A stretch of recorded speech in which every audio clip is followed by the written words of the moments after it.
So may na-harvest ako na kamote orange nung isang araw. Kaya pumitas ako ngayon ng mga mais. Magluluto ako ng masarap na ginatang mais na may halong kamote. Ang una kong sangkap ay itong kamote orange. Medyo maliit na ito kasi steam ko yung iba na malalaki. Sunod ay itong 5 piraso na mais. Ito yung mga sakto na ilaga. Meron din ako ditong mga murang mais. Ito naman ang ginagamit panggulay dahil malambot pa.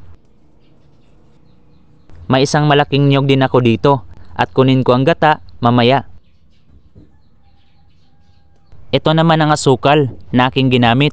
Hindi ko ito inubos at ang magpapasarap palalo sa ginataan ay itong small pack ng powdered milk.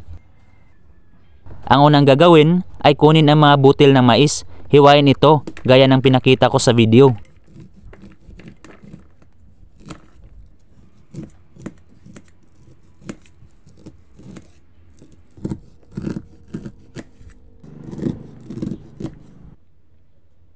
Ang 3 mura na mais ay kudkurin ito o di kaya ay gumamit din ng kutsilyo para maging medyo pino ito.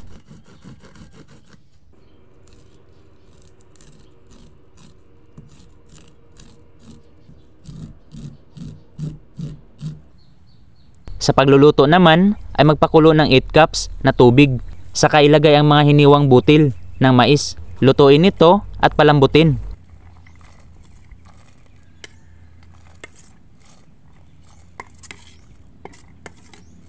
Kung wala naman kayong mais na bagong pitas, ay pwede naman kayong gumamit ng nasa lata na corn kernels at cream of corn. Ngayon naman ay ilagay na natin ang pangalawang piga ng gata. Bali kalahati lang na tubig ang nilagay ko sa piniga na sapal ng niyog.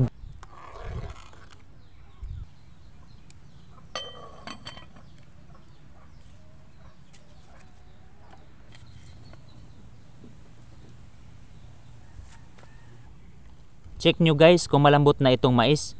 Kung okay na, ay ilagay ang kinudkod na murang mais.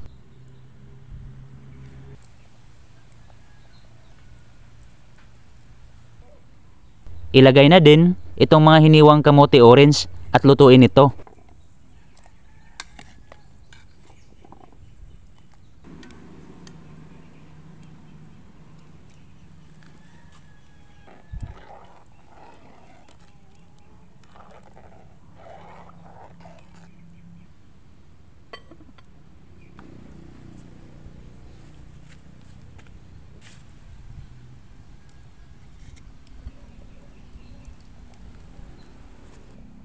Lagyan natin ng konting asin, pampalasa.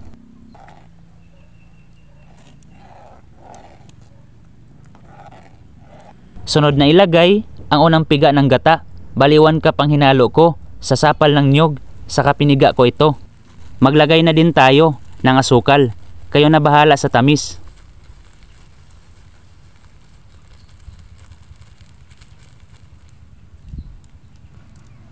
Ang huling sangkap ay itong powdered milk. Haluin ito at hayaan na mag-reduce ang ating tubig o liquid.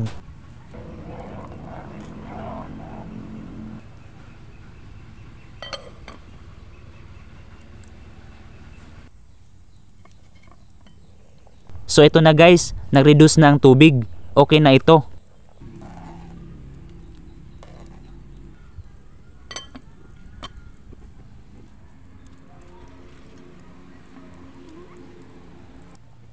At narito na ang aking ginataang mais at kamote.